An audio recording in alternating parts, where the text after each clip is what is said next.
السلام عليكم ورحمة الله وبركاته.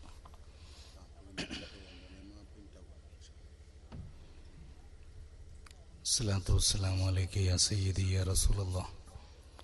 خذ بأيدينا كلت خلتنا أدركنا يا رسول الله صلى الله عليه وسلم. الصلاة والسلام عليك يا سيدي يا رسول الله. الصلاة والسلام عليك يا سيدي يا رسول الله. خذ بأيدينا كلت خيلتنا أدركنا يا رسول الله صلى الله عليه وسلم. ബഹുമാന്യരായ ഹാഫിളുകളെ, പണ്ഡിതന്മാരെ, നേതാക്കളെ,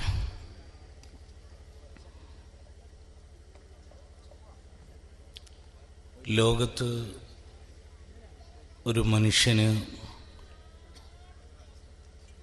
ഇരിക്കാവുന്നതിലെ അല്ലെങ്കിൽ ലഭിക്കാവുന്നതിലെ ഏറ്റവും ശ്രേഷ്ഠമായ നിമിഷങ്ങളിലൂടെയാണ് നമ്മളിപ്പോൾ കടന്നുപോയത്.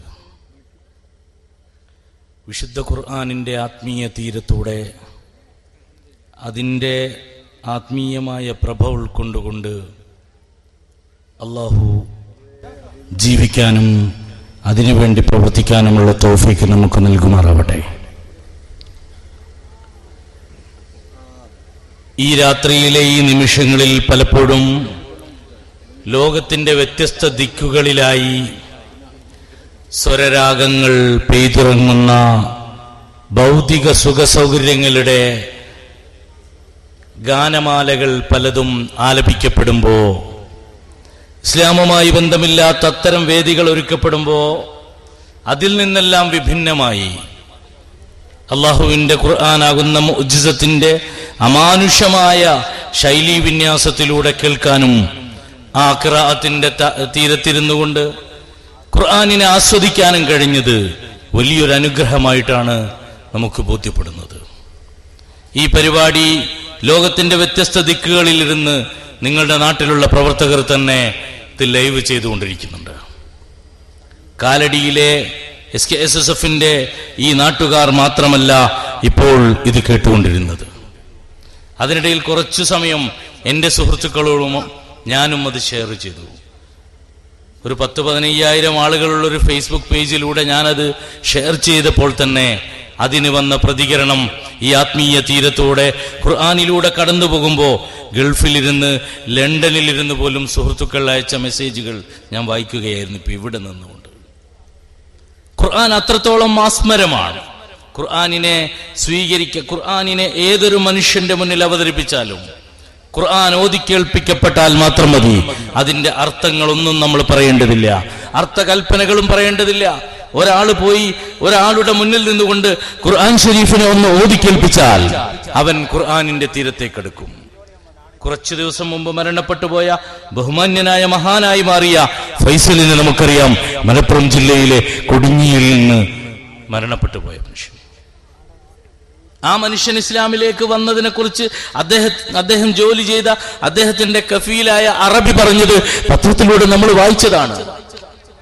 60 കൊല്ലമായിട്ട് എനിക്ക് നേടാൻ കഴിയാത്തത് 6 മാസം കൊണ്ട് എന്റെ ജോലിക്കാരനായിരുന്ന ഫൈസൽ നേടിയെടുത്തു എന്ന് പറഞ്ഞിട്ട് അവരതിനെ വിശദീകരിക്കുമ്പോൾ ഫൈസൽ ഇസ്ലാമിലേക്ക് കടന്നു വരാനുള്ള കാരണം പറയുന്നത്, അവരെ അറിയുന്നവർ പറയുന്നത്, ഫൈസലുമായി ബന്ധമുള്ളവർ പറയുന്നത് വിശുദ്ധ ഖുർആനിന്റെ മാസ്മരികതയാണ് ഫൈസലിനെ പോലും ഇസ്ലാമിലേക്ക് അടുപ്പിച്ചത് എന്നാണ്. ഫൈസലിന്റെ വീട്ടിൽ പോയി ആ ഫൈസലിന്റെ പിഞ്ചു കുട്ടികളെ കാണാൻ കഴിഞ്ഞപ്പോ ഫൈസൽ ഭാഗ്യവാനാണ്. ഫൈസലിനോടൊപ്പം ഭാഗ്യമുള്ളവരല്ല നമ്മളാരും. ജീവിതത്തിൽ ഒരുപാട് തിന്മകൾ മാത്രം ചെയ്തവരാണ് നമ്മൾ. പക്ഷേ ഫൈസലാകുന്ന ആ 6 മാസം മാത്രം ഇസ്ലാമിൽ ജീവിച്ച, മുസ്ലിമായി ജീവിച്ച, അല്ലെങ്കിൽ ചുരുങ്ങിയ മാസങ്ങൾ മാത്രം മുസ്ലിമായി ജീവിച്ച മനുഷ്യൻ അള്ളാഹുവിന്റെ സവിധത്തിലേക്ക്, സ്വർഗത്തിലേക്ക് പറന്നുപോയി. നമ്മൾ എന്തു തന്നെയായിട്ടും, നമ്മൾ എത്രയായിട്ടും നമ്മുടെ അവസാനത്തെ കുറിച്ച് പറയാൻ നമുക്ക് കഴിയില്ലല്ലോ. പക്ഷേ നമ്മുടെ മുന്നേ നടന്നവർ, അങ്ങനെ പോയവരെ നമുക്ക് കാണാൻ സാധിക്കുന്നുണ്ട്. ഫൈസലിന്റെ വീട്ടിലെത്തിയപ്പോ പറക്കമറ്റാത്ത ചെറിയ മക്കളെ കണ്ടപ്പോൾ കണ്ണുകൾ നിറഞ്ഞുപോയ നിമിഷമായിരുന്നു. 2 ദിവസം മുമ്പ് അവിടെ പോയപ്പോൾ വല്ലാതെ വേദനിച്ചു പോയി. പക്ഷേ ഫൈസലിന്റെ മക്കളും കുടുംബവും നമ്മളൊക്കെ വേദനിക്കുമ്പോഴും ഫൈസൽ ചിരിക്കുകയാണ്, സ്വർഗത്തിലിരുന്ന് ചിരിക്കുകയാണ്. അള്ളാഹു കബൂൽ ചെയ്യുമാറാവട്ടെ. അള്ളാഹുവിന്റെ ദീനിലായി ജീവിച്ചതിന്റെ പേരിൽ മാത്രം കൊല ചെയ്യപ്പെട്ട മനുഷ്യൻ അള്ളാഹുവിന്റെ അടുത്ത് രക്തസാക്ഷിയാണ്, ശുഹദാക്കൾപ്പെട്ടയാളാണ്. നമ്മൾ ബദരീങ്ങളുടെ പേര് ചൊല്ലാറുണ്ട്. 1-ാമത്തെ ദിവസം നമ്മൾ മജ്‌ലിസുന്നൂറായിരുന്നു ഇവിടെ. ആ മജ്‌ലിസുന്നൂറിൽ നമ്മൾ വിളിക്കുന്ന മഹാന്മാരില്ലേ, അവരെയൊക്കെ വിളിക്കുന്നത് പോലെ അവരുടെ പിന്നിലായി, അവർക്കൊപ്പം അവരുടെ പിന്നിലായി സ്വർഗത്തിലേക്ക് പോകാനുള്ള ഭാഗ്യം ഇത്തരം രക്തസാക്ഷികൾക്കുണ്ട്. നമ്മൾ ആഗ്രഹിക്കാറുണ്ട്, നമ്മൾ പ്രാർത്ഥിക്കാറുണ്ട് അങ്ങനെയുള്ള ശുഹദാക്കൾ പെടാൻ വേണ്ടി. പക്ഷേ നമുക്ക് ലഭിക്കുമോ എന്ന് നമുക്കറിയില്ല. പക്ഷേ ലഭിക്കേണ്ടവർക്കത് ലഭിച്ചുകൊണ്ടേയിരിക്കുന്നുണ്ട്. വിശുദ്ധ ഖുർആനാണ് ഇവരെയൊക്കെ ഇസ്ലാമിലേക്ക് അടുപ്പിക്കുന്നത്. ലോകത്ത് വിശുദ്ധ ഖുർആൻ ഒരിക്കലും വിശുദ്ധ ഖുർആനിലേക്ക് അടുക്കരുതെന്ന് കരുതിയിട്ട് പോയ പാശ്ചാത്യ സമൂഹത്തിൽ മുഴുവനായും ഇസ്ലാമിലേക്ക് ആളുകൾ അടുത്തുകൊണ്ടിരിക്കുകയാണ്. ആര് എവിടെ എന്തു പ്രവർത്തനങ്ങൾ നടത്തി ഇസ്ലാമിക സമൂഹത്തെ തടഞ്ഞു നിർത്താൻ ശ്രമിച്ചാലും വിശുദ്ധ ഖുർആന്റെ വിളികൾ KSSF പോലുള്ള സംഘടനകൾ ഉണ്ടായതിന്റെ ഗുണം ബോധ്യപ്പെടണമെങ്കിൽ കേരളത്തിന്റെ പുറത്തേക്ക് പോകണം. ഞാൻ പറഞ്ഞതുപോലെ കർണാടകയിലെ ആ പ്രദേശത്ത് പോയിട്ട് ഞങ്ങൾ വെള്ളിയാഴ്ചയാണ് പോകുന്നത്. എന്റെ കൂടെയുള്ള ഉസ്താദ് അതൊരു പകുതി ഉസ്താദാണ്. അദ്ദേഹം തന്നെ പറയും, ഞാൻ പകുതി ഉസ്താദാണ്, മുഴുവൻ ഉസ്താദ് ആയിട്ടില്ല എന്ന് അദ്ദേഹം തന്നെ പറയാറുണ്ട്. പക്ഷേ അദ്ദേഹം അവിടെ എത്തിയിട്ടില്ലെങ്കിൽ അന്ന് ജുമുഅ നടക്കില്ല അവിടെ. ഞങ്ങൾ അങ്ങനെ 2:30ക്കാണ് അവിടെ എത്തുന്നത്. വളരെ ദൂരം പോകണം. രാവിലെ വിട്ട് 2:30ക്ക് എത്തുമ്പോഴേക്ക് 2:30ക്ക് ജുമുഅ നിസ്കരിക്കാൻ വേണ്ടി ഒരു 10-25 ആളുകൾ കാത്തു നിൽക്കുകയാണ്. നമ്മൾ 2:30ക്ക് ഭക്ഷണം കഴിക്കുക വെള്ളിയാഴ്ച ഇവിടുന്ന്. അവിടെ ജുമുഅ തുടങ്ങാൻ പോവാണ്. പള്ളിക്കുള്ളിലേക്ക് കയറിയപ്പോൾ മൈക്ക് സ്റ്റാൻഡ്, വളരെ സുന്ദരമായ മൈക്ക് സ്റ്റാൻഡ് ഇവിടെ കാണാനുണ്ട്. പള്ളി എന്ന് പറയാവുന്ന ബിൽഡിങ്ങിന്റെ ഉള്ളിൽ ഒരു വടിക്കഷ്ണത്തിന്റെ മുകളിൽ ഈ മൈക്ക് പിടിച്ച് കെട്ടി ഫിറ്റ് ചെയ്തിട്ടുണ്ട്. മിമ്പറില്ല, മിഹ്റാബില്ല, കല്ല് കയറ്റി വെച്ചിട്ട് ആ കല്ലിന്റെ മുകളിൽ കയറി നിന്നിട്ടാണ് ഖുതുബ നിർവഹിക്കുന്നത്.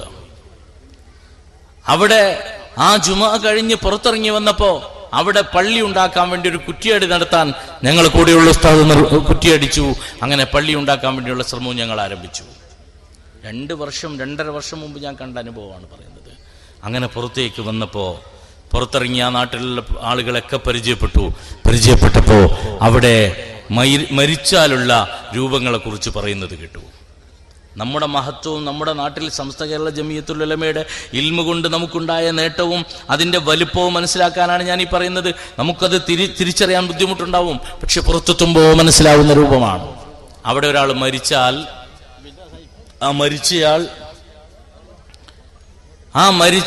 മരിക്കുന്ന ദിവസം ഈ പറയപ്പെട്ട ഖത്തീബ് ഉസ്താദ് അവരെന്നെയാണ് അവിടെ കാളി. അങ്ങനെ പരിസരത്തുള്ള 10-60 മഹല്ലുകളിലെ കാളി അദ്ദേഹം തന്നെയാണ്. ഈ കാളി അവിടെ എത്തിയിട്ടില്ലെങ്കിൽ മയ്യത്ത് കുളിപ്പിക്കില്ല. 60 മഹല്ലുകൾ എന്ന് പറഞ്ഞാൽ 200 കിലോമീറ്ററിന്റെ ചുറ്റളവുണ്ട്. നിങ്ങൾക്ക് ആർക്കും പോയി നോക്കാവുന്ന സ്ഥലങ്ങളാണ്. അവിടെ ആ പറയുന്ന സ്ഥലത്തുനിന്ന് ഒരാൾ മരിച്ചാൽ കാളി വന്നിട്ടില്ലെങ്കിൽ പിന്നെ അവിടെ മയ്യത്ത് കുളിപ്പിക്കുന്ന പരിപാടിയില്ല. മയ്യത്തിന്റെ കാര്യം കഷ്ടാണ്. അപ്പൊ പിന്നെ എന്ത് ചെയ്യും? അവിടെ ചെയ്യുന്ന പണി എന്താ? ആ മയ്യത്തിനെ ഒരു കുഴിയെടുത്ത് അഥവാ ഖബറുണ്ടാക്കി ഖബറിന്റെ ഉള്ളിലേക്ക് വെച്ച് തുണി മൂടി കെട്ടിയിട്ട് അവിടെ മറമാടും, കുളിപ്പിക്കാതെ മറമാടും. എന്നിട്ട് ആ ഖബറിന്റെ മുകളിൽ ഒരു വടി കുത്തിവെക്കും. വടി കുത്തിവെച്ചിട്ട് ഈ കാളി അല്ലെങ്കിൽ ഖതീബ് അവിടെ എത്തിയാൽ അന്ന് ഒരു ബക്കറ്റ് വെള്ളം കൊണ്ടുവരും. ആ ബക്കറ്റ് വെള്ളത്തിലേക്ക് ഫാത്തിഹ ഓതിയിട്ട് ഊതും. ഇത് ആഫ്രിക്കയിലെ കഥയല്ല ഞാൻ പറയുന്നത്, കർണാടകയിലെ ഗുൽബർഗയുടെ കുറച്ചു പുറത്തുള്ള പ്രദേശങ്ങളുടെ കഥയാണ് ഞാൻ ഈ പറയുന്നത്. ഫാത്തിഹ ഓതി വെള്ളത്തിലൂതും, ബക്കറ്റ് വെള്ളത്തിൽ. എന്നിട്ട് ഈ ഖബറിന്റെ മുകളിൽ അതങ്ങനെ ഒഴിക്കും. മയ്യത്തിന്റെ മുകളിലേക്കല്ല, ഖബറിന്റെ മുകളിൽ. അതോടെ മയ്യത്ത് കുളിപ്പിച്ചതിന് തുല്യമായിത്രേ. ലോകത്തൊരു കിതാബിലും കാണാത്ത, ഇസ്ലാമിക ചരിത്രത്തിൽ കേട്ടുകേൾവി പോലുമില്ലാത്ത, അറിവില്ലാത്തൊരു സമൂഹത്തിന്റെ അവരുടെ ദുരന്തത്തിന്റെ നേർമുഖമാണ് ഞാൻ ഈ പറയുന്നത്. സുന്നി വിശ്വാസങ്ങൾ നമുക്കറിയാം. മക്ബറകളിൽ പോയി നമ്മൾ സിയാറത്ത് ചെയ്യാറുണ്ട്. മഹാന്മാരെ നമ്മൾ വിളിച്ച് സഹായം തേടാറുണ്ട്. അത് നമ്മുടെ പാരമ്പര്യമാണ്. ആ പാരമ്പര്യത്തിനപ്പുറത്തേക്ക് ഇവിടെ അതിനെ വിമർശിച്ചു വന്ന പലരും ഉണ്ടായിരുന്നു. നമ്മൾ മഹാന്മാരെടുത്ത് പോയിട്ട് മഹാന്മാരെ ഞങ്ങളെ സഹായിക്കണം, അള്ളാഹു തന്ന കഴിവ് കൊണ്ട് സഹായിക്കുമെന്ന വിശ്വാസത്തോടെ നമ്മൾ വിളിച്ചപ്പോ, സഹായം തേടിയപ്പോ നമ്മളോട് അത് ശിർക്കാണെന്ന് പറഞ്ഞവർ, ഔലിയാക്കൾക്ക് നമ്മളെ സഹായിക്കാൻ കഴിയില്ലെന്ന് പറഞ്ഞവർ, അവസാനം അവർ തന്നെ വിളിച്ചു പറയാൻ തുടങ്ങി, മരിച്ചവർക്കും മറഞ്ഞു നിൽക്കുന്നവർക്കും കഴിയില്ലെന്ന് പറഞ്ഞവർ ജിന്നിന് സഹായിക്കാൻ കഴിയുമെന്ന് പറയുന്നൊരു കാലം വന്നു. തെങ്ങിൽ നിന്ന് തേങ്ങ വീഴുമ്പോ താഴെയുള്ള ജിന്ന് സൂക്ഷിച്ചിട്ടില്ലെങ്കിൽ, ശ്രദ്ധിച്ചിട്ടില്ലെങ്കിൽ ആ ജിന്നിന്റെ തലയിൽ വീണാൽ ജിന്ന് മരിച്ചു പോകുമെന്ന് പറയുന്ന കാലത്തിലേക്ക് പുരോഗമനം പറഞ്ഞവർ പിന്നോട്ട് നടന്നൊരു കാലമാണെന്ന്. കടയിലെ മേശവലിപ്പടക്കുമ്പോ ഔലിയാക്കളെ വിമർശിച്ചവരാണിത് പറഞ്ഞത്. കാലം അവർക്ക് കൊടുത്ത ആ ഏറ്റവും കഠിനമായ അപമാനത്തെയാണ് ഞാൻ ഈ കാണിക്കുന്നത്. കടയിലെ മേശവലിപ്പടക്കുമ്പോ അതിനകത്ത് രാത്രി ജിന്ന് കൂടിപ്പോകാതിരിക്കാൻ, അതിൽ കുടുങ്ങിപ്പോവാതിരിക്കാൻ ശ്രദ്ധിക്കണമെന്ന് ഡോക്ടർമാർ പോലും ഇവർക്കിടയിലുള്ളവർ പ്രസംഗിക്കുന്നൊരു കാലം. അന്ന് നമ്മൾ പറഞ്ഞത് മഹാന്മാരെ വിളിച്ച് സഹായം തേടാമെന്നായിരുന്നു. അത് പാടില്ലെന്ന് പറഞ്ഞവർക്ക് ജിന്നിനെ വിളിക്കാമെന്ന് പറഞ്ഞു. ഞാൻ അടുത്തൊരു മൗലവിയുടെ പ്രസംഗം കേട്ടു. മൗലിദിനെ വിമർശിക്കുന്നവർ, മാലകളെ വിമർശിക്കുന്നവർ, നമ്മുടെ പുറത്തിയിലെ മഹാനവറുകളെ വിളിച്ചാൽ അത് തെറ്റാണ്, ശിർക്കാണെന്ന് പറയുന്നവർ, അവർക്ക് സഹായിക്കാൻ കഴിയില്ലെന്ന് പറയുന്നവർ, അവരുടെ പ്രസംഗത്തിൽ കേൾക്കാണ് ഒരാള് മീൻ പിടിക്കാൻ പോയി. മീൻ പിടിക്കാൻ പോയപ്പോ മീൻ പിടിച്ചുകൊണ്ടേയിരിക്കുമ്പോ മീൻ പിടിച്ചുകൊണ്ടേയിരിക്കുമ്പോ ചൂണ്ടയിലേക്ക് വലിയൊരു മീൻ കൊത്തി. വലിയൊരു മീൻ കൊത്തിയപ്പോ ഈ മുജാഹിദ് പ്രവർത്തകൻ ആ മീനിനെ വലിച്ച് കയറ്റാൻ ശ്രമിക്കുമ്പോ ഈ ആള് താഴേക്ക് വീണു, വെള്ളത്തിലേക്ക് വീണു. കാരണം മീൻ അത്രയും വലുതായിരുന്നു. ഉടനെ മുജാഹിദ് പ്രവർത്തകനാണല്ലോ, എന്റെ ജിന്നെ എന്നെ സഹായിക്കണേ എന്ന് വിളിച്ചാൽ സഹായിക്കാൻ ജിന്നെത്തുമെന്ന് പറയുന്നവരുടെ കാലമാണിന്ന്. ഇവരെന്താ മുമ്പ് പറഞ്ഞത്?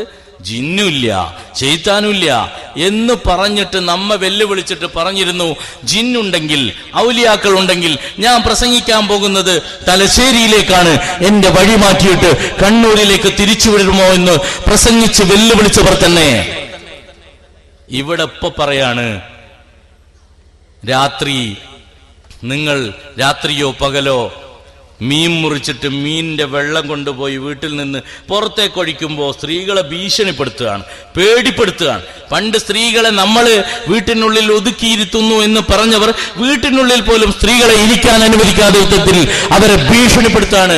ഇവർ പ്രസംഗത്തിൽ പറയാ, മീൻ മുറിച്ചിട്ട് അതിന്റെ വെള്ളം കൊണ്ടുപോയി വീട്ടിൽ നിന്ന് പുറത്തേക്ക് ഒഴിക്കുമ്പോ ജിന്ന് ചിലപ്പോ പുറത്ത് കിടന്നുറങ്ങുന്നുണ്ടാവും, അതിന്റെ മേത്താണ് ഇതായതെങ്കിൽ ആ ജിന്ന് നിങ്ങളോട് തിരിച്ചടിക്കും. എന്തൊരു കഷ്ട! ഇവരെന്നാ പറയുന്നത്? എന്ത്? തേങ്ങ പറിച്ചിടുമ്പോൾ ശ്രദ്ധിക്കണം, തേങ്ങ ഈ ജിന്നിന്റെ തലയിൽ വീണാ മരിച്ചു പോകും. അതേ ആള് തന്നെ പ്രസംഗിക്കാണ്, നമ്മൾ റോഡ് സൈഡിലൂടെ നടന്നു പോവാണ്. നടന്നു പോകുമ്പോ നമ്മുടെ നടുത്തത്തിനിടയിൽ പെട്ടെന്ന് അശ്രദ്ധ കാരണം ഒരു വാഹനം വന്ന് നമുക്ക് നേരെ വാഹനം ചീറിപ്പാഞ്ഞു വരികയാണ്. ആ സമയത്ത് നമ്മളെ കൂടെയുള്ള ജിന്ന് പിടിച്ച് നമ്മളെ രക്ഷപ്പെടുത്തും. തേങ്ങ വീണാ സഹായിക്കാൻ പറ്റാത്ത ജിന്ന്, രക്ഷപ്പെടാത്ത ജിന്ന് നമ്മളെ പിടിച്ച് സഹായിക്കുത്രേ. ഇതൊക്കെ മൗലിദുകളെ വിമർശിച്ചിരുന്നൊരു കാലത്തെ, അതിനുവേണ്ടി നേതൃത്വം നൽകിയവരുടെ ഇന്നത്തെ അപമാനം പേറുന്ന പ്രഭാഷണങ്ങളുടെ ബാക്കിപത്രങ്ങളാണ്. അവിടെയും നമ്മൾ ഉറച്ചു നിൽക്കുകയാണ്.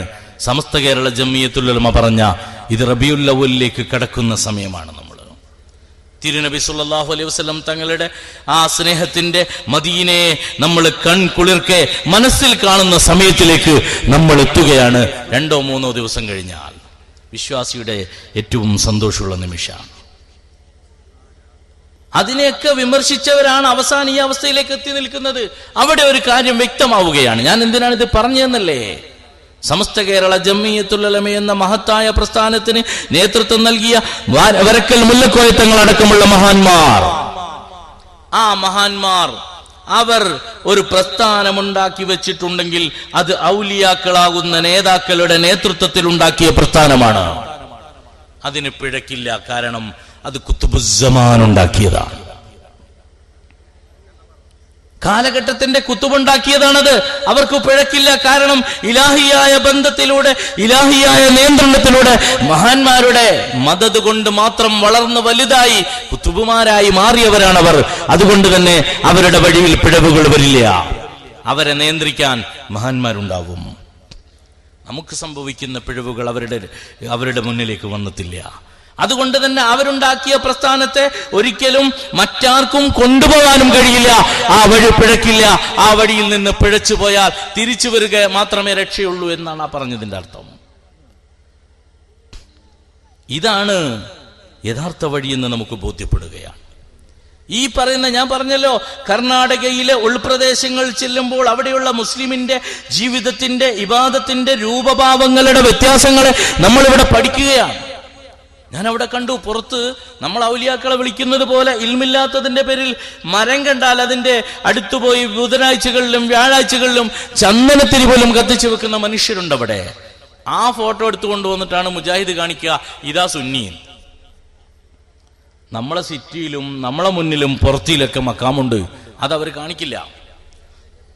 അല്ലെങ്കിൽ ഏർവാടിയിലെ മക്കുബറയിലേക്ക് വന്ന ഏതെങ്കിലും ഹിന്ദുക്കൾ അവരുടെ ബഹുമാനാദരങ്ങൾ അവർ കാണിക്കുന്നതിനെയാണ് ഇവർ ചിലപ്പോൾ കാണിക്കുക. ഈ കർണാടകയിൽ അങ്ങനെയുള്ള മരങ്ങളുടെ ചുറ്റുമൊക്കെ പോകുന്ന കുറെ മനുഷ്യരുണ്ട്. അങ്ങനെ ചില മരങ്ങളുള്ള പ്രദേശത്ത്, ഇതേ പ്രദേശത്തു തന്നെ അവിടെ ഒരു വലിയ പരിപാടി നടക്കുമ്പോൾ കൊണ്ടുവന്ന ഒരു കുതിര ഉണ്ടായിരുന്നു. അത് ഷോക്കടിച്ച് മരിച്ചു. അതിനെ അവിടെ കുഴിച്ചിട്ടു. എന്നിട്ടത് കെട്ടിപ്പൊക്കി. അതിനെ വല്ലാതെ ബഹുമാനിക്കുന്നൊരു ചുറ്റുപാടുണ്ട്. ഇതൊക്കെ മുസ്ലിങ്ങൾ ഇൽമില്ലാത്തതിന്റെ പേരിൽ അവിടെ സംഭവിക്കുന്നതാണ്. പക്ഷെ നിങ്ങളൊന്ന് ചിന്തിച്ചു നോക്കൂ, കേരളത്തിലെ ഒരു കുഗ്രാമത്തിന്റെ ഉള്ളിലെ കുഗ്രാമങ്ങൾക്കുള്ളിലെ കുഗ്രാമത്തിൽ പോലും ഇങ്ങനെ ഒരു സംഭവം ഉണ്ടാവില്ല. കാരണം എന്തുകൊണ്ടാണ്? കേരളവും ഇന്ത്യയിൽപ്പെട്ടതല്ലേ. എന്തുകൊണ്ടത് സംഭവിക്കുന്നില്ല? മഹാന്മാരായ സമസ്തയുടെ പണ്ഡിതന്മാർ നമുക്ക് പഠിപ്പിച്ചു തന്നു. ചെറുത് മുതൽ തന്നെ ലോകത്ത് ഇന്ന് പഠിച്ചുകൊണ്ടിരിക്കുന്ന വിദ്യാഭ്യാസ വിചക്ഷണന്മാരായ പലരും വിദ്യാഭ്യാസ രീതികളെ കുറിച്ച് പഠിക്കുമ്പോ പല പാശ്ചാത്യ രാജ്യങ്ങളിലുള്ളവർ പോലും എഴുതിയിട്ടുണ്ട് കേരളത്തിലെ വിദ്യാഭ്യാസ പദ്ധതികളുടെ പ്രത്യേകത. ഏത് വിദ്യാഭ്യാസ? DPP അല്ല, സമസ്ത കേരള ജംഇയ്യത്തുൽ ഉലമ ഉണ്ടാക്കിയ വിദ്യാഭ്യാസത്തിന്റെ പ്രത്യേകത. ആ വിദ്യാഭ്യാസത്തിന്റെ പ്രത്യേകതയെ ഇന്ന് മുക്തകണ്ഠം ലോകം പ്രശംസിക്കുമ്പോ അതിന്റെ ഫലം പറ്റി ജീവിച്ചവരാണ് നമ്മൾ. അതിന്റെ ഫലമാണ് ഇന്നിവിടെ ഖുർആൻ ഓതുമ്പോ ആ ഖുർആനോത്തിനെ ഉൾക്കൊള്ളാൻ നമുക്ക് കഴിയുന്നു, ഓതാൻ കഴിയുന്നു. എത്ര ഹിഫ്ളുൽ ഖുർആൻ കോളേജുകളാണ് ഈ സമസ്തയുടെ കീഴിൽ കേരളത്തിലുള്ളത്. ഇവിടെ തന്നെ ഖുർആൻ ഓതിയ എല്ലാവരും SKSSFന്റെ പ്രവർത്തകരാണ്, അല്ലെങ്കിൽ അതിന്റെ അനുഭാവികളാണ്. അവരൊക്കെ പഠിക്കുന്നതും അത്തരം സ്ഥാപനങ്ങളിലുമാണ്. ഞാൻ ഇവിടുത്തെ ഫോം എടുത്തു നോക്കി. അപ്പൊ ഇങ്ങനെയൊക്കെയുള്ള ഇത്ര വലിയ സേവനങ്ങൾ ചെയ്തൊരു പ്രസ്ഥാനമാണ് സമസ്ത കേരള ജംഇയ്യത്തുൽ ഉലമ. സമസ്ത കേരള ജംഇയ്യത്തുൽ ഉലമ ഇല്ലായിരുന്നുവെങ്കിൽ ഒരുപാട് പ്രശ്നങ്ങൾ നമുക്ക് അനുഭവിക്കേണ്ടി വരുമായിരുന്നു. നമ്മുടെ ഇസ്സത്ത് പോലും ഇവിടെ ഇല്ലാത്തൊരവസ്ഥ നമുക്കുണ്ടാകുമായിരുന്നു. ഇന്ന് നമ്മൾ ചിന്തിക്കാറുണ്ട്, ഗൾഫിലെ പണത്തിന്റെ പ്രതാപത്തിലാണ് നമ്മൾ ഉള്ളത്. ഇന്ന് നമ്മുടെ പ്രധാനമന്ത്രി ഉണ്ടാക്കി വെച്ച പുതിയ തീരുമാനങ്ങളുടെ പേരിൽ നമുക്ക് സാമ്പത്തിക വിഷമതകളുണ്ടെന്നറിയാം. ചിലപ്പോൾ നമുക്ക് നോട്ട് കിട്ടാത്ത ചുറ്റുപാടുണ്ടാവാം. ഇന്ന് രാവിലെ പോലും ഞാൻ യാത്രക്കിടെ 2000-ന്റെ നോട്ട് എടുത്ത് കഷ്ടപ്പെടേണ്ടി വന്നു കുറേ സമയം. കാരണം എന്താ? 2000 മാത്രമേ കാണിക്കാനുള്ളൂ. ഇപ്പൊ നല്ല സുഖമാണ്, ഏത് കടയിൽ കയറിയാലും പൈസ കൊടുക്കണ്ട, കടം പറയാം, 2000 കാണിച്ചാൽ മതി, ഇതാ കയ്യിലുണ്ട്. അങ്ങനെ ഒരു എളുപ്പമുള്ള കാലാണ് ഈ 2000-ന്റെ നോട്ടും. ഇത്തരം ഒരു പ്രതിസന്ധി നേരിടുന്ന ഒരു പ്രത്യേക കാലമാണ് ഞാൻ സാന്ദർഭികമായിട്ട് ഉണർത്തുകയാണ്. അതുകൊണ്ട് തന്നെ സംഭാവന കൊടുക്കാൻ സ്ത്രീകളുടെ കയ്യിലൊന്നും പൈസ ഉണ്ടായിന്ന് വരില്ല. നേരത്തെ നിസാമി കാണിച്ചതുപോലെ എടുത്ത് കാണിച്ചത് കണ്ടില്ലേ, സ്വർണം. അതുപോലെ ആ 500-നും 1000-നും 10,000-നൊക്കെ പകരം സ്വർണ്ണൂരിട്ട് കൊടുത്താലും മതിയാവും.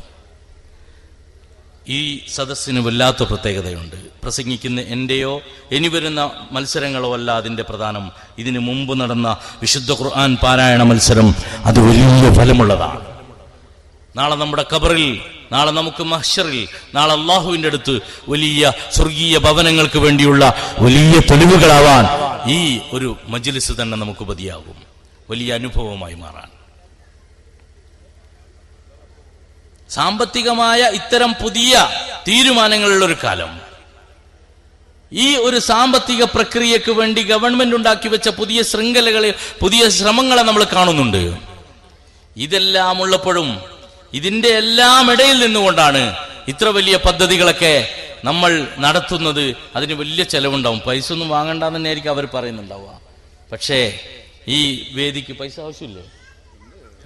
പൈസ ആയിട്ട് വേണ്ട, സ്വർണ്ണമായിട്ട് വന്നാൽ. പൈസ ആയിട്ട് വന്നാൽ ചിലപ്പോൾ 2000 കൊണ്ടുവന്നാൽ ബുദ്ധിമുട്ടുണ്ടാവും. സ്വർണ്ണമായിട്ട് തന്നെ വേണമെന്നാണ് വീണ്ടും വീണ്ടും ഉണർത്തുന്നത്. പഴയ 500 തൽക്കാലം ഏതായാലും ബാങ്ക് എടുക്കുന്നുണ്ട്, ബാങ്കിൽ ഇവർ കൊണ്ടുകൊടുത്തോളൂ. സംഘടനകൾക്ക് കൊണ്ടുകൊടുക്കാൻ എന്തായാലും അവസരമുണ്ടല്ലോ.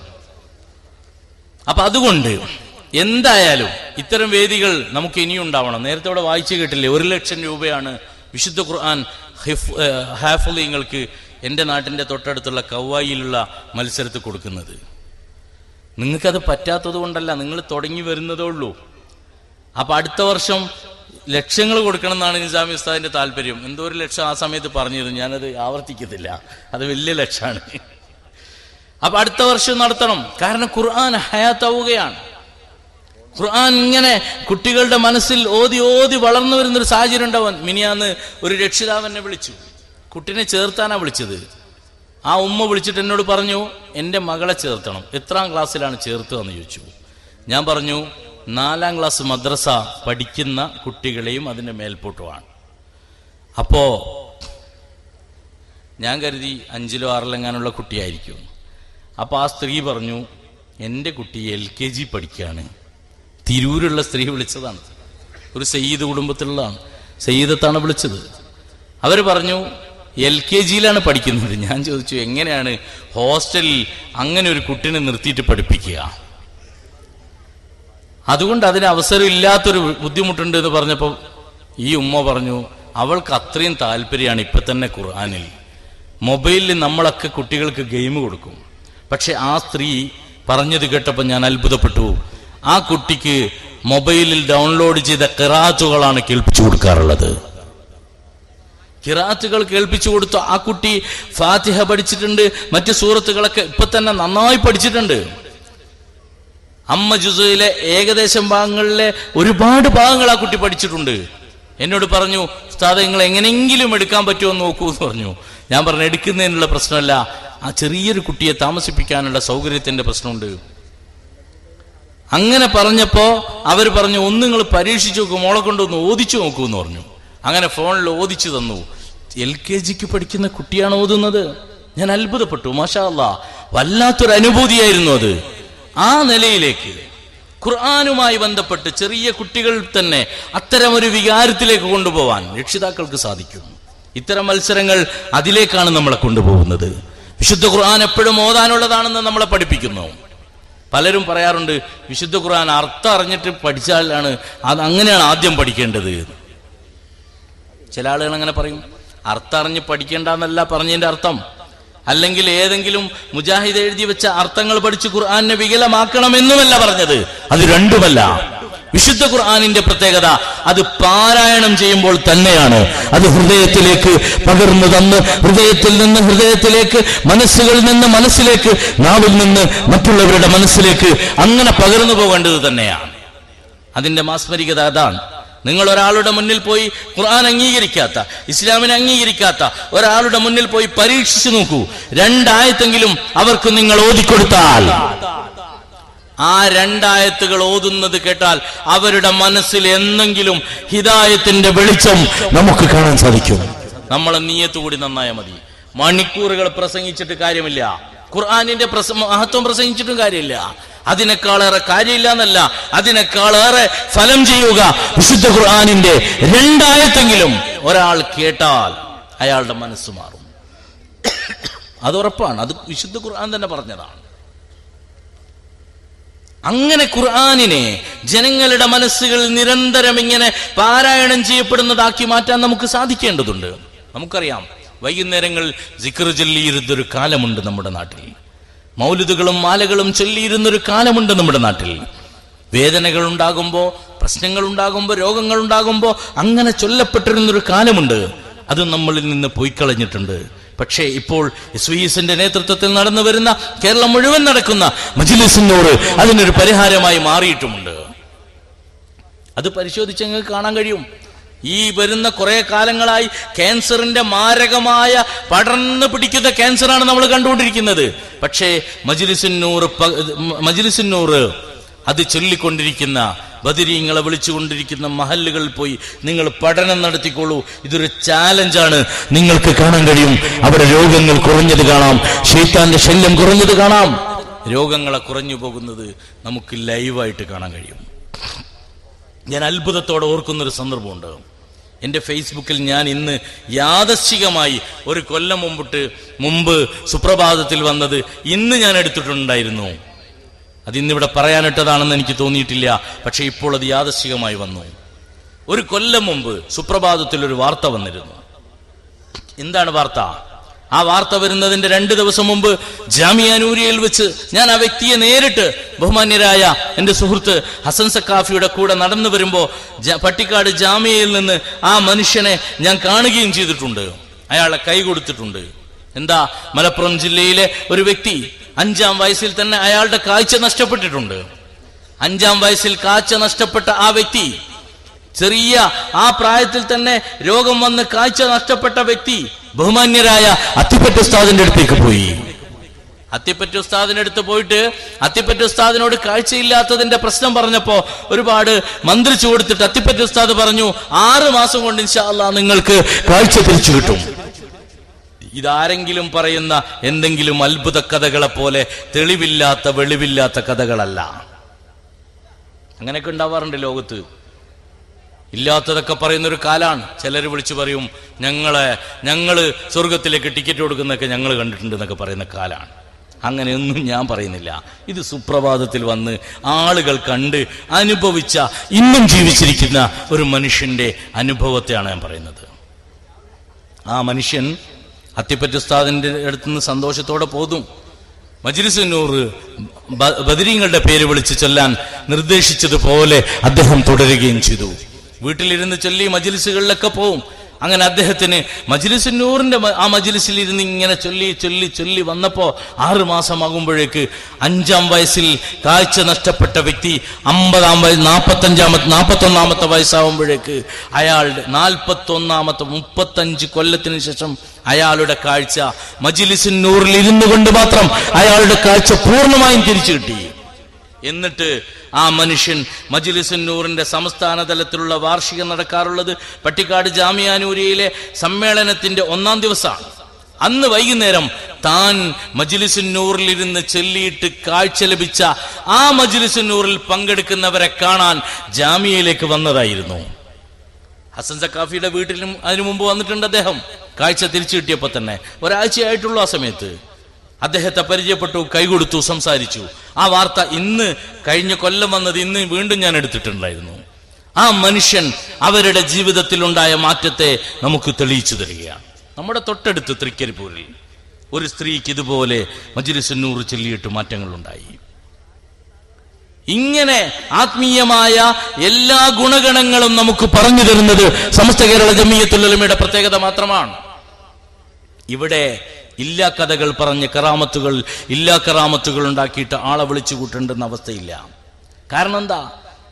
ഒരുപാട് പ്രതിസന്ധികൾ ഉണ്ടായപ്പോൾ ഈ സമുദായത്തിന് ആത്മീയമായ തണല് നൽകിയ പ്രസ്ഥാനമാണ് സമസ്ത കേരള ജമിയത്തുൽ ഉലമ. ശരീഅത്തിന്റെ വിവാദം വന്നു. ഞാൻ അവിടെ നിന്ന് അങ്ങോട്ട് പോകുന്നത് ആ വിഷയത്തിനാണ് ഞാൻ പറഞ്ഞു വരുന്നത്. ശരീഅത്തിന്റെ വിവാദം വന്നു. ഷാബാൻ ഉബീഗവുമായി ബന്ധപ്പെട്ടൊരു കേസ് വന്നു വർഷങ്ങൾക്ക് മുമ്പ്.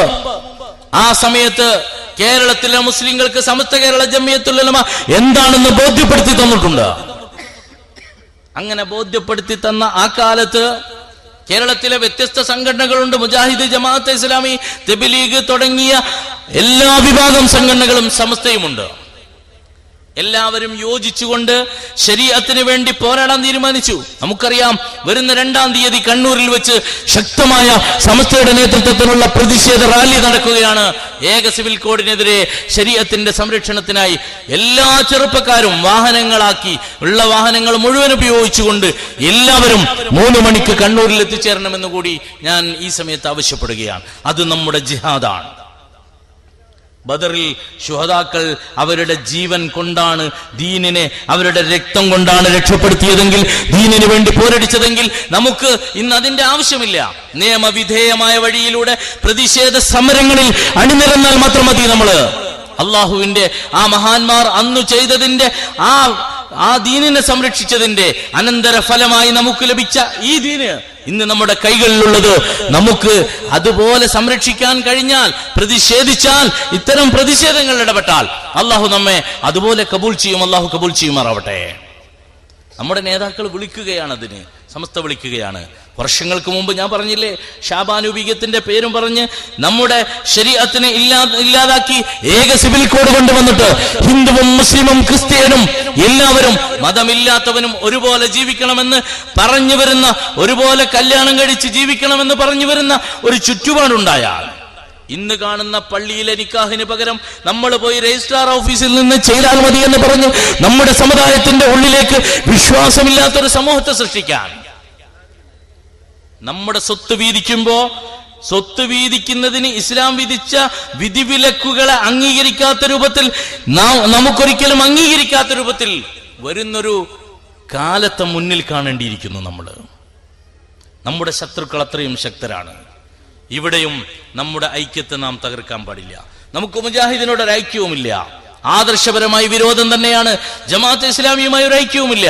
പക്ഷേ ശരീഅത്തിന്റെ വിഷയത്തിൽ നമ്മളും അവരും ഒന്നിച്ചു നിൽക്കുന്നത് എന്തുകൊണ്ടാണ്? മുജാഹിദും ജമാഅത്തെ ഇസ്ലാമിയും നമ്മളോടൊപ്പം നിൽക്കുകയാണ്, നമ്മൾ അവരോടൊപ്പം നിൽക്കുകയല്ല. കാരണം എന്താ? മുജാഹിദും ജമാഅത്തെ ഇസ്ലാമി എന്താ പറയുന്നത്? ഇന്നത്തെ ശരീഅത്ത് ആക്ട് എന്താണോ അതുപോലെ നിലനിൽക്കണമെന്ന് പറഞ്ഞാൽ എന്താണ് അതിന്റെ അടിസ്ഥാനം? മിൻഹാജ് അനുസരിച്ച് ഷാഫി മദ്ഹബുകാരന് വിധിവിലക്കുകൾ ഉണ്ടാവണമെന്നാണ് മുജാഹിദ് പറയുന്നത്.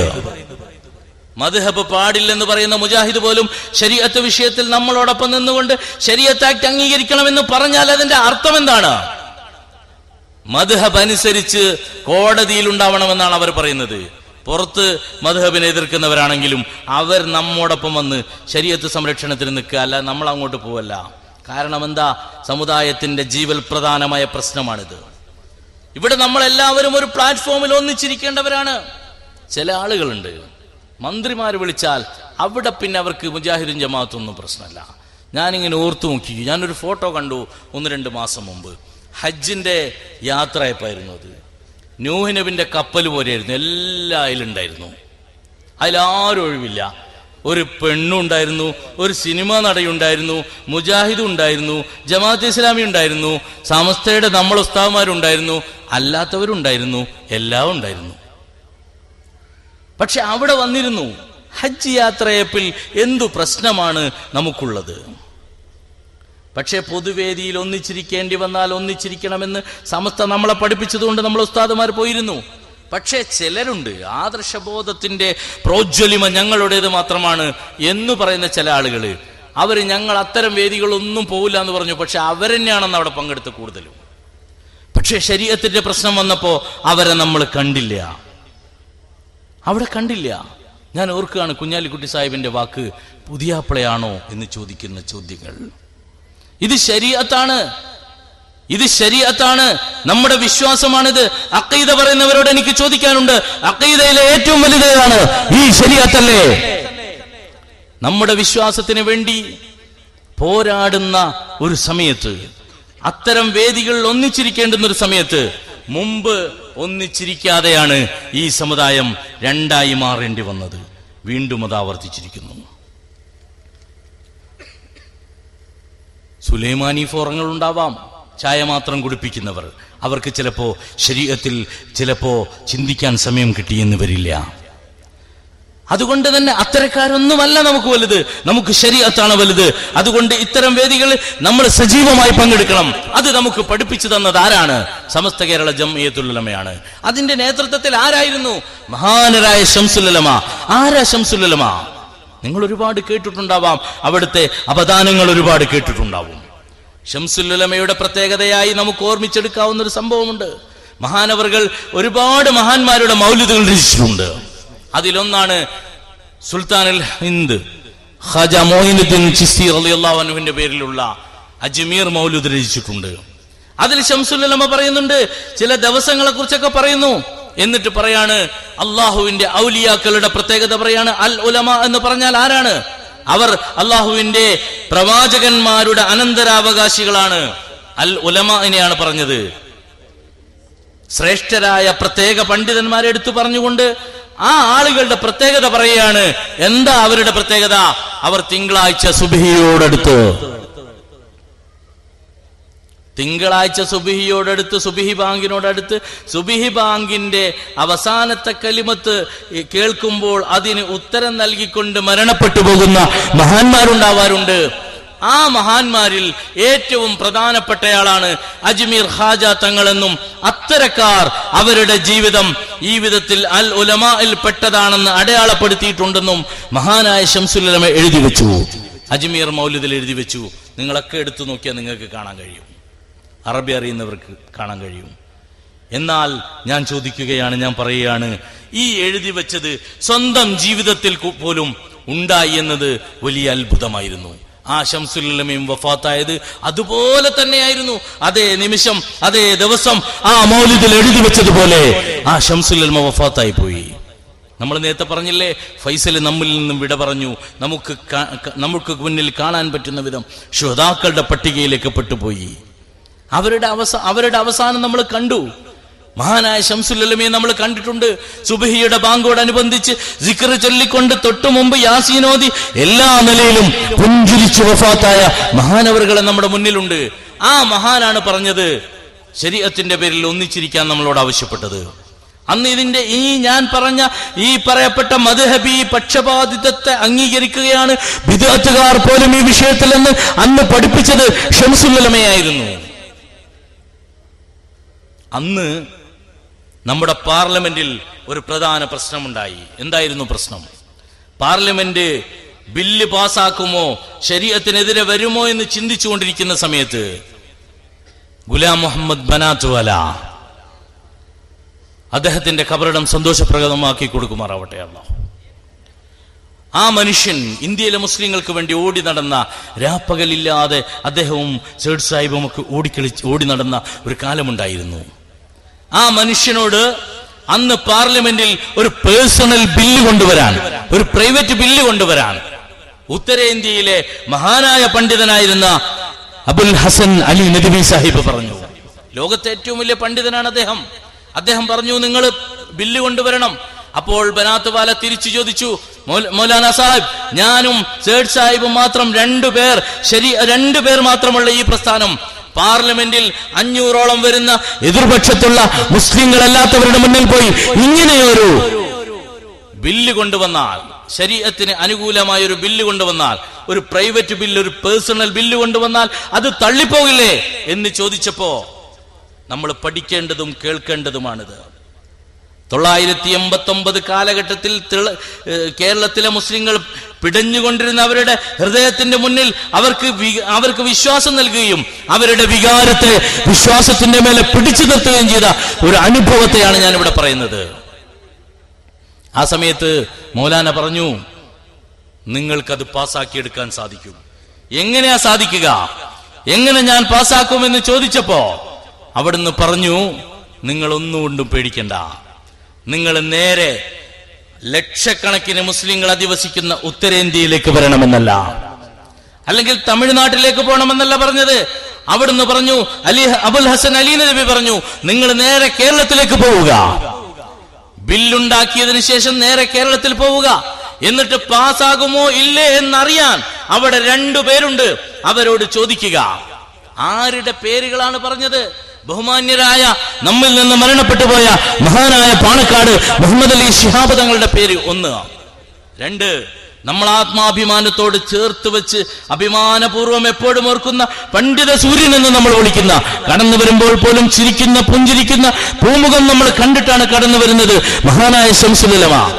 ഈ 2 മനുഷ്യന്മാരോട്, ഈ 2 വ്യക്തികളോട് നിങ്ങൾ അഭിപ്രായം പറയുക, അവരെ പിന്തുണ തേടുക. അവർ പറഞ്ഞാൽ അത് മതി എന്ന് പറഞ്ഞിട്ട്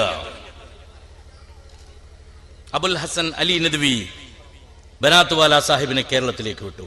നേരെ കേരളത്തിലെത്തി 2 പേരുടെ മുന്നിലും വന്നു. അവർ മുതലക്കുളത്ത് വെച്ചുള്ള സമ്മേളനത്തിൽ ഗവൺമെന്റിനോട് മഹാനായ ശംസുൽ ഉലമ ഡൽഹിയിലെ ഇന്ദ്രപ്രസ്ഥത്തിലിരിക്കുന്ന നേതാക്കളോട്, അന്നത്തെ രാജീവ് ഗാന്ധിയോട് വിളിച്ചു പറഞ്ഞു, പ്രസംഗത്തിലൂടെ പറഞ്ഞു, ഞങ്ങളുടെ അവകാശത്തിന് നേരെ തൊട്ട് കളിക്കരുത്.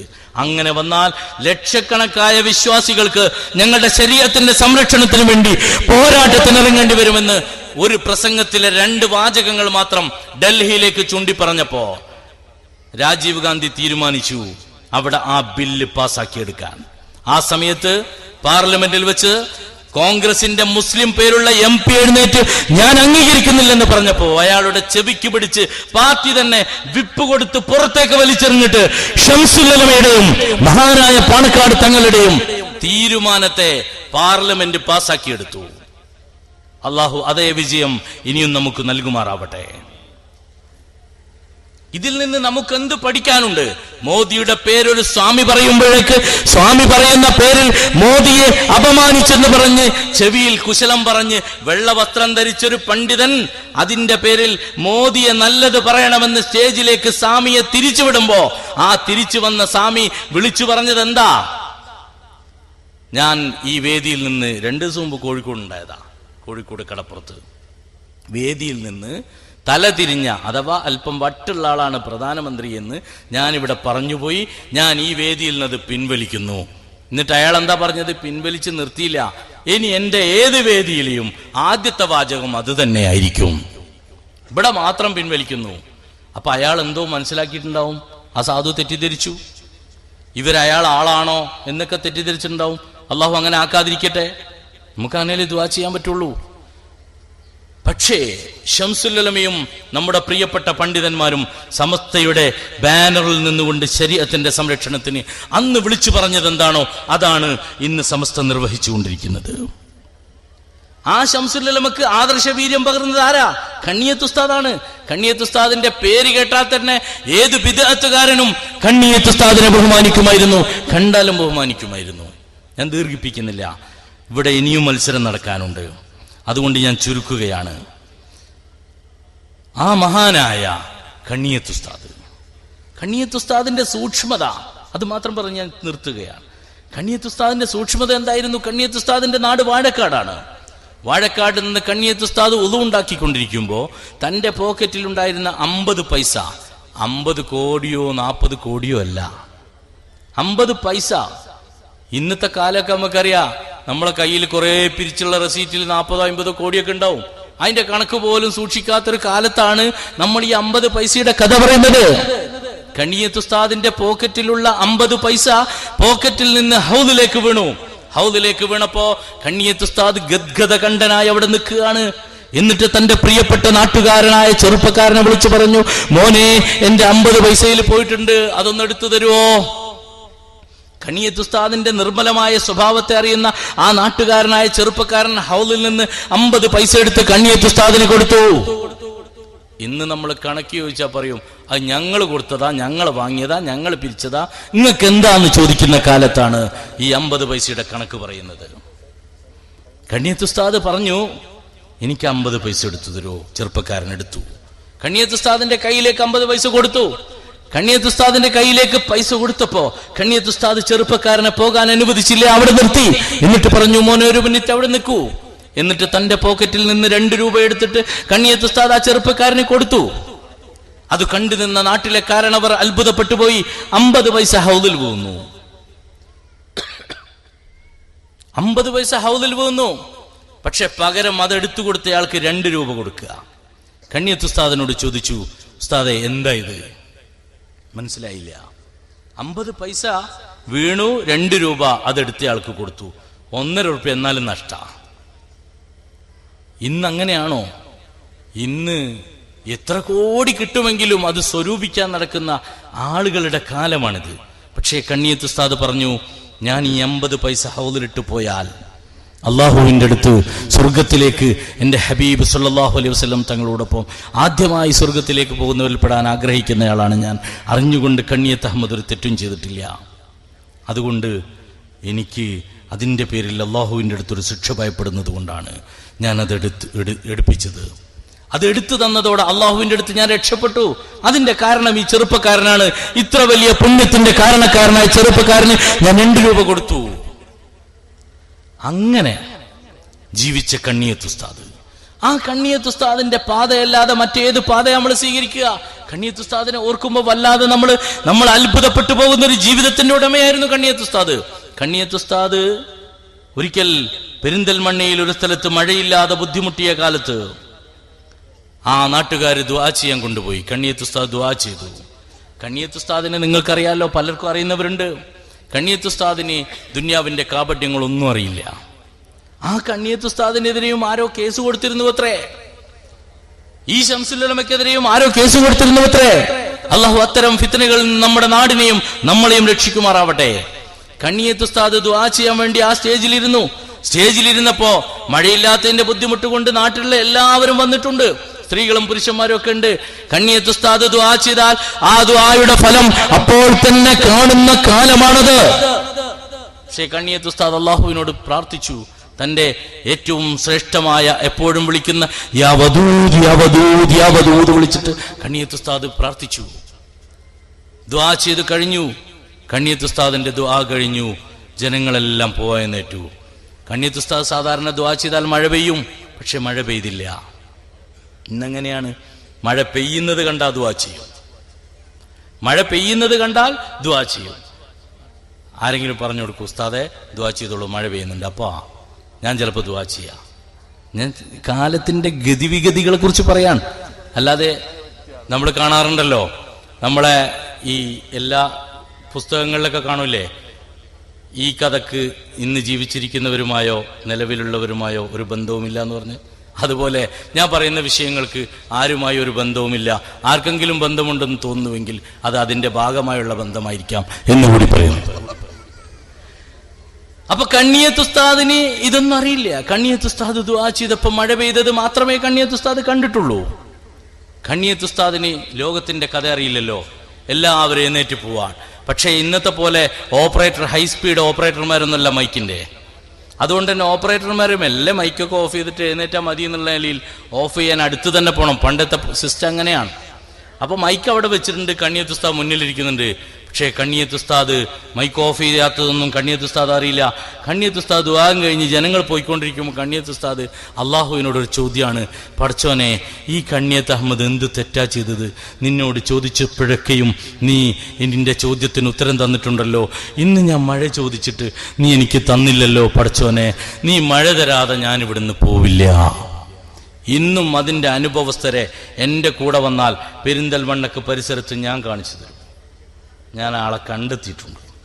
അല്ലാതെ ആരെങ്കിലും പറയും പോലെ സ്വർഗത്തിൽ ടിക്കറ്റ് കൊടുക്കുന്ന ഞങ്ങൾ കണ്ടു എന്ന് പറഞ്ഞ് കാണാൻ പോകുമ്പോൾ കാളെ കാണാത്ത അവസ്ഥ ഒന്നും ഇതിലില്ല. ഇതൊക്കെ കൃത്യമാണ്. അപ്പൊ കണ്ണിയത്ത് ഉസ്താദ് ആ ദുആ അങ്ങനെ ദുആ ചെയ്ത് കഴിഞ്ഞു. ജനങ്ങളൊക്കെ തിരിച്ചു വന്നു. പടച്ചോനെ അമ്മക്ക് വേണ്ടി കണ്ണിയത്ത് ഉസ്താദ് സ്റ്റേജിലിരുന്ന് ദ്വാരക്കാണ്, കരയാണ്. ഇനി ഒരു രക്ഷയില്ല, തിരിച്ചു പോരെന്നെ. വീട്ടിലേക്ക് പോകുന്നവരൊക്കെ തിരിച്ചു വന്നു. ആ സദസ്സിലിരുന്നു. കണ്ണിയത്ത് ഉസ്താദ് ദുആ തുടർന്നുകൊണ്ടിരുന്നു. അല്ലാഹു അതാ ആ സദസ്സിന് മഴ അങ്ങനെ കൊടുക്കുകയാണ്. ഇതാണ് കണ്ണിയത്ത് ഉസ്താദ്. ഈ മഹാന്മാർ നേതൃത്വം നൽകിയ പ്രസ്ഥാനമാണ് സമസ്ത കേരള ജംഇയ്യത്തുൽ ഉലമ. ഈ ജംഇയ്യത്തുൽ ഉലമയുടെ കീഴിലുള്ള സംഘടനയാണ് SYS. അതിന്റെ കീഴിലുള്ള ഘടകമാണ് SKSSF. അതിന്റെ താഴെയുള്ളതാണ് SPV. ഇതിലൊക്കെ നമ്മൾ ഓരോരുത്തരും പ്രവർത്തിക്കുക. രക്ഷിതാക്കളോട് എനിക്ക് പറയാനുള്ളത്, നിങ്ങളെ മക്കളെ SPVയുടെ പ്രവർത്തകനാക്കുക. മക്കൾ വലുതാകുമ്പോൾ SKSSFകാരനാവുക, പിന്നെ അവർ SYSകാരായി മാറിക്കൊള്ളും. അതുകൊണ്ട് അങ്ങനെ വന്നാൽ ഈ കണ്ണിയത്ത് ഉസ്താദ് നാളെ നമ്മുടെ കൈപിടിക്കും മഹ്ശറിൽ. ഈ ശംസുൽ ഉലമ നമ്മുടെ കൈപിടിക്കും മഹ്ശറിൽ. നമ്മുടെ മഹാന്മാരായ ഉസ്താദുമാർ നമ്മുടെ കൈപിടിച്ച് നമ്മളെ നാളെ കൊണ്ടുപോകും. അല്ലാഹു ആ ഭാഗ്യം നമുക്ക് നൽകുമാറാവട്ടെ എന്ന് പറഞ്ഞുകൊണ്ട് ദുആ വസിയത്തോടെ നിർത്തുന്നു. അസ്സലാമു അലൈക്കും വറഹ്മത്തുള്ളാഹി വബറകാതുഹു.